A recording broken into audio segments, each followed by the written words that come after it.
Hello viewers, এখানে আমি আজকে মাছের ভর্তা করব। যে কোনো মাছ দিয়ে আপনারা এই ভর্তাটা করতে পারেন। আমি এখানে তেলাপিয়া মাছ নিয়েছি, একটু ভেজে কাঁটাগুলো ফেলে দিয়েছি। আর এখানে আছে পেঁয়াজ কুচি, কাঁচামরিচ কুচি আর ধনেপাতা কুচি আর সরিষার তেল, আর লাগবে একটু লবণ।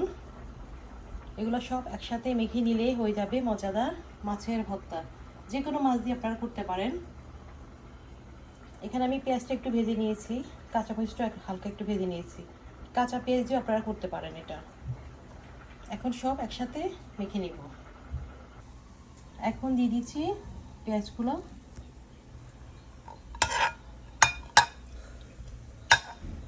এরপরে দিয়ে দিব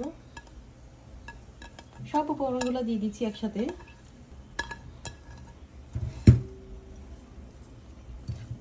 এখন দিয়ে দিচ্ছি সরিষার তেল, এটা পরিমাণ মতো, আপনারা যে যার মতো দিবেন। লবণ মাছ ভাজির সময় দিয়েছিলাম, এখন অল্প একটু দিলাম। বাস হয়ে গেল ঝটপট মাছের মজাদার ভর্তা। দেখেন কি সুন্দর মাছের ভর্তা হয়েছে, এটা খেতে অনেক মজা। আমার রেসিপিটা যদি ভালো লাগে তাহলে লাইক, কমেন্ট আর শেয়ার করে পাশে থাকবেন। আল্লাহ হাফেজ।